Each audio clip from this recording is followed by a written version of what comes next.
Hello everyone, welcome back to my YouTube channel instant education. So जैसे कि आप सब लोगों ने टाइटल पढ़ ही लिया होगा कि आज हम लोग करने वाले हैं laws of motion, chapter number 4 जो है आपका।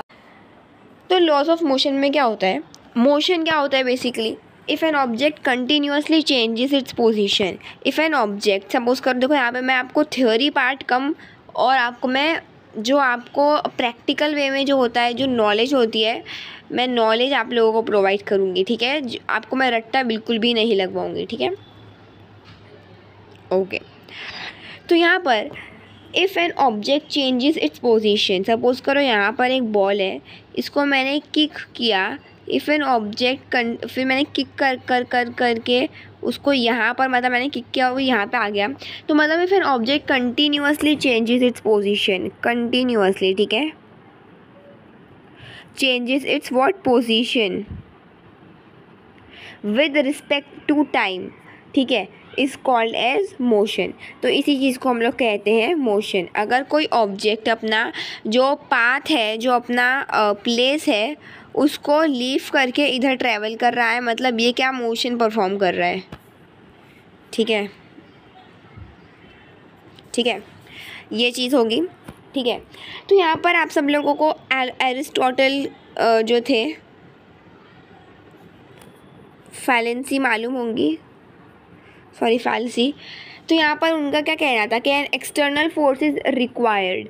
सपोज़ करो यहाँ पर कि मेरा एक बॉल जो है वो यहाँ से इधर तक आया, तो यहाँ पर एन एक्सटर्नल, उनका क्या कहना था कि an external force is required to keep a body in uniform motion. उनका कहना ये था कि अगर मुझे कोई भी चीज़ को, अगर मुझे क्या करना है, अगर मुझे कोई भी चीज़ को बैलेंस रखना है, ठीक है, अगर मुझे कोई भी चीज़ को बैलेंस रखना है, मुझे यूनिफॉर्म रखना है, so then an external force is required.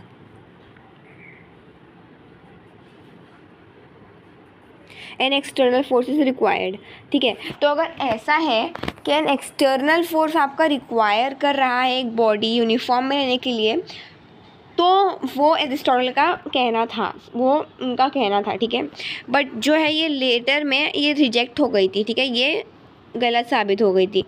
तो आप लोगों को ये मालूम रहना चाहिए, ठीक है, कि इनका कहना क्या था। ठीक है, देन न्यूटन्स के, आई फील लाइक कि आप सब लोगों को मालूम होंगे, सॉरी मैं क्या लिख रही हूँ यार, Newton's law of motion. Newton's के क्या क्या लॉ थे, पहला तो लॉ था आपका इनर्शिया का, फिर था मोमेंटम का,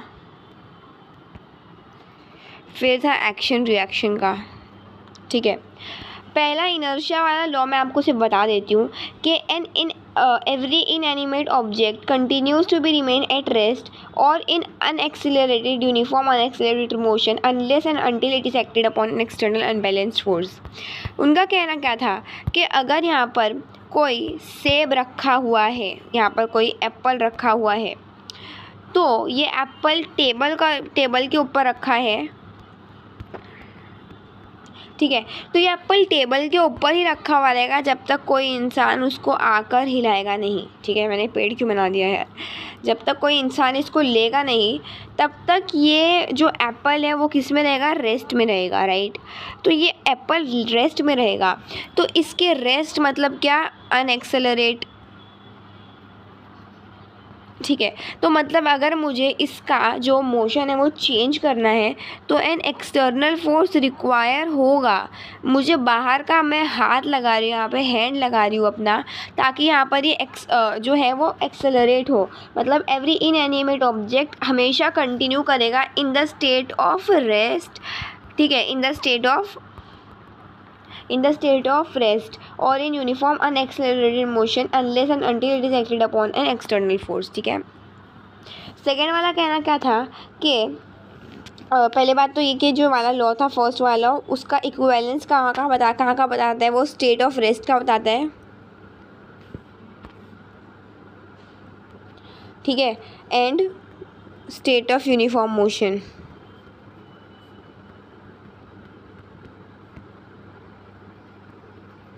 ठीक है, इसका ये आपको बताते हैं इक्विवेलेंस, ठीक है। तो अब सेकंड देखते हैं कि सेकंड वाला जो आपका मोमेंटम वाला जो लॉ था वो था rate of change of momentum is directly proportional. देखो सुनो ध्यान से, rate of change of momentum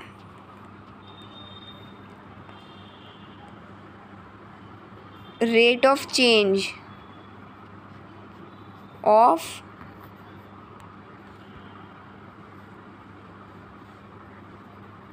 momentum, ठीक है, is directly proportional to the direction is directly proportional to the applied force, ठीक है। तो मतलब क्या कि यहाँ पर जो F है, यहाँ पर F is directly proportional to the linear momentum, ठीक है। तो यहाँ पर आप सब लोगों को मालूम होगा कि जो मोमेंटम का फॉर्मूला होता है P is equals to mv, ठीक है। तो यहाँ पर ये फॉर्मूला होता है, तो मैं इसको लिख सकती हूँ dp/dt, लिख सकती हूँ, राइट, ठीक है। तो यहाँ पर क्या हो जाएगा, मेरे को ये एक इक्वेशन मिलता है इनके इस वाले लॉ से, ठीक है। समझ में आया सबको इतना? Rate of change of linear momentum on the rigid body is directly proportional, rate of change of, ठीक है, यहाँ पर रेट ऑफ चेंज ऑफ हो रहा है,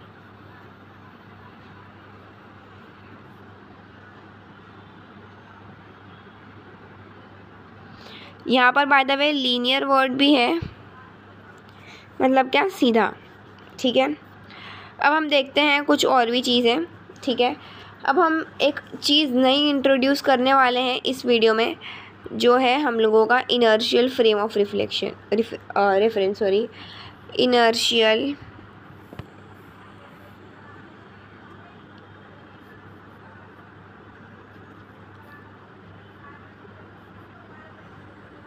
ठीक है। तो यहाँ पर अगर एक ऑब्जेक्ट, एक बॉडी मूव कर रही है कांस्टेंट वेलोसिटी के साथ, मतलब क्या, उसका वो इनर्शियल फ्रेम ऑफ रेफरेंस है, ठीक है।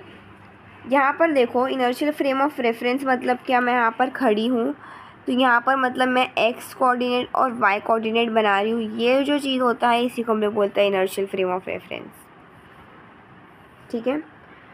सबको समझो इतना, ठीक है। तो इनर्शियल फ्रेम ऑफ रेफरेंस जो है वो हमेशा एक बॉडी के ऊपर लगेगा जहाँ पर कांस्टेंट वेलोसिटी हो रही है, for body in which there is constant velocity,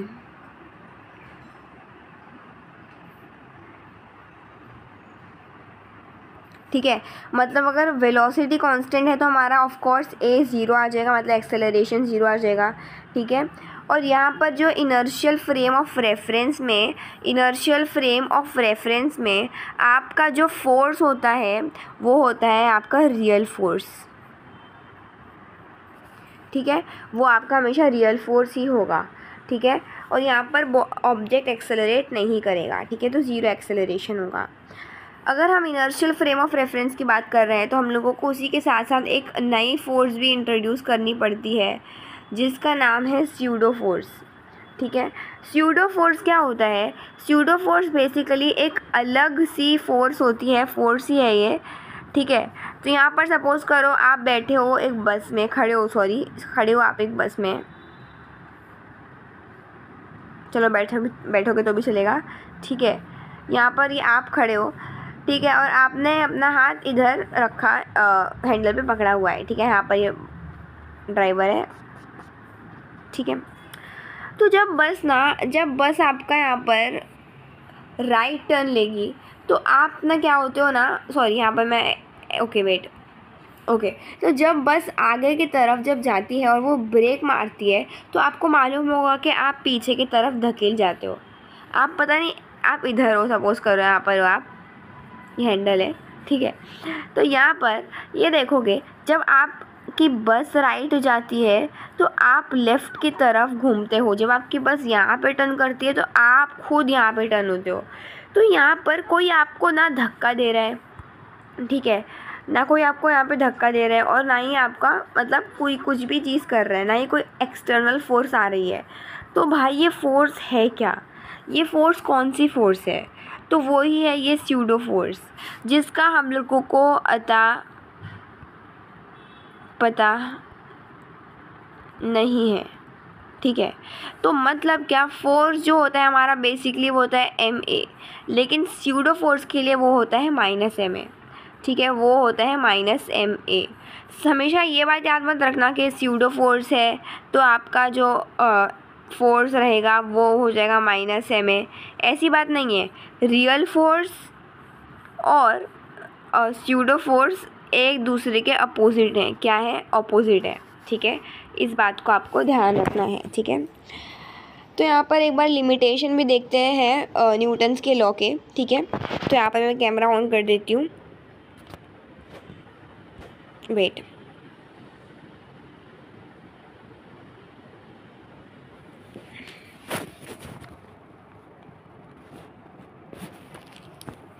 okay, बस एक सेकेंड रुक जाओ आप लोग।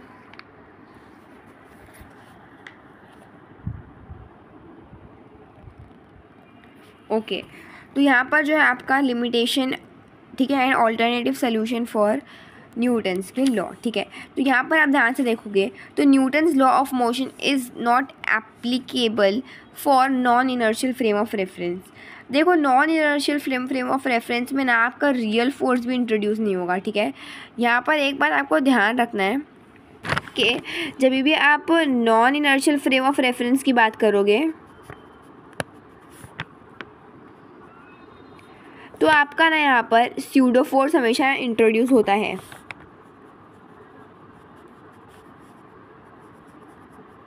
ठीक है। तो यहाँ पर इसीलिए हमेशा बात याद रखना है कि न्यूटन ने आपको स्यूडो फोर्स के बारे में नहीं बताया था। तो मतलब क्या कि Newton's law of motion is not applicable for this, ठीक है, non inertial frame of reference. तो इसका ऑल्टरनेटिव क्या है कि while explaining the non inertial frame we should consider the pseudo force, ठीक है। स्यूडो फोर्स को भी आपको कंसिडरेशन में लेना है, ठीक है। न्यूटन का जो law of motion could not explain the motion of object comparable with the speed of light. मतलब अगर कोई एक स्पीड चीज़ का है, अगर कोई यहाँ पर सपोज़ करो एक ये पेन है और सपोज़ करो, ठीक है, सिर्फ कि ये जो पेन है ये ट्रैवल करता है comparable with the speed of light, that is what 3 to 10⁸ metre पर सेकेंड। तो सपोज़ करो कि ये जो पेन है ये इतनी ज़्यादा तेज़ी से ट्रैवल करता है। तो न्यूटन ने ठीक है, उन्होंने ये नहीं बता पाए, उन्होंने यहाँ ये एक्सप्लेन नहीं किया कि इन दोनों का रिलेशन क्या हो सकता है, ठीक है। तो यहाँ पर क्या, we should use Einstein's special theory of relativity, ठीक है, ठीक है। यहाँ पर उसके बाद यहाँ पर है, मतलब अगर आपको ये करना तो आपको आइंस्टाइन की थ्योरी यूज़ करनी पड़ेगी, ठीक है। फिर यहाँ पर Newton's law of motion could not explain the behaviour and interaction of particles of molecule size, ठीक है। उनका जो रिलेशन होता है, उनका जो आपका इंटरेक्शन होता है वो न्यूटन नहीं बता पाए। We should use quantum mechanic theory, वो सब आपको 12th स्टैंडर्ड में इंट्रोड्यूस होगा, ठीक है।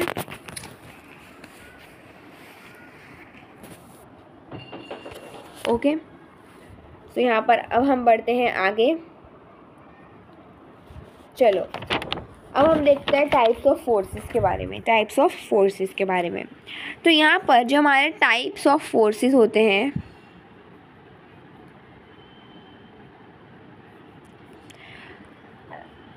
टाइप्स ऑफ फोर्सेस जो होते हैं भाई आपके,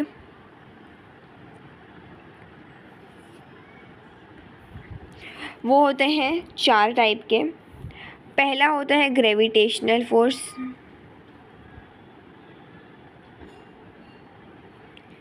सेकंड होता है इलेक्ट्रोमैग्नेटिक फोर्स,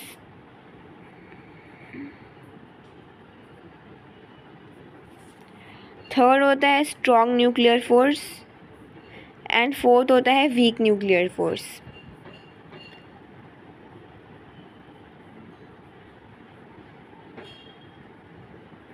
ठीक है, ये 1 2 3 एंड 4। पहला वाला क्या है, sorry, gravitational force.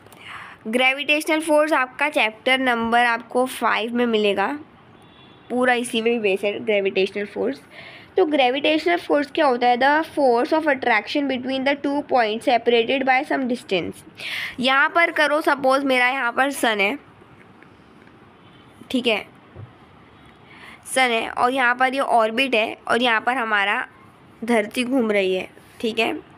I know धरती सूरज से बड़ी हो गई है, गलती से हो गई है, ठीक है। यहाँ पर तो यहाँ पर क्या हो रहा है, ये दोनों का कुछ डिस्टेंस है but there is actually a force of attraction between this two objects, ठीक है। So this is nothing but this is gravitation. The force of attraction between the two objects separated by some distance, ठीक है, is called as gravitational gravitation। And also यहाँ पर suppose करो मेरे पास ये है m1 एंड मेरे पास यहाँ पर ये है m2, ठीक है, m1 m2। यहाँ पर इन दोनों के फोर्स ऑफ अट्रैक्शन है एंड इनका डिस्टेंस है r। तो मेरा जो यहाँ पर उनका लॉ जो है वो है force is directly proportional to masses and inversely proportional to the square of the distance between them. ये है Newton's universal law of gravitation. उन्होंने ये बताया कि अगर मैं इसको हटाना चाहूँ तो मैं उसको ऐसा भी हटा सकती हूँ कि मैं लिख दूँगी g(m1 m2)/r²। ये होता है हमारा ग्रेविटेशनल कांस्टेंट, जिसका वैल्यू है 6.673 × 10⁻⁻11 न्यूटन मीटर केजी, ठीक है, -1। ठीक है, सबको इतना समझ में आया। तो यहाँ पर जो हमारा ग्रेविटेशनल फोर्स होता है, ग्रेविटेशनल फोर्स ये एक अट्रैक्टिव फोर्स होता है, ये वीकेस्ट फोर्स होता है पूरी धरती पे, ठीक है। और यहाँ पर इसका रेंज जो है वो इनफाइनाइट होता है, ठीक है। सेकेंड फोर्स जो है हमारा वो है हमारा इलेक्ट्रोमैग्नेटिक फोर्स, ठीक है। Electromagnetic force, electromagnetic force is the force between the to charged particles. यहाँ पर सपोज करो it is the force between the to charged particles. Suppose करो ये पॉजिटिव है और ये पॉजिटिव है, तो इन दोनों के बीच में रिपल्शन हो रहा है, ठीक है। यहाँ पर इन दोनों के बीच में रिपल्शन हो रहा है, तो यहाँ पर ये इलेक्ट्रोमैग्नेटिक फोर्स है।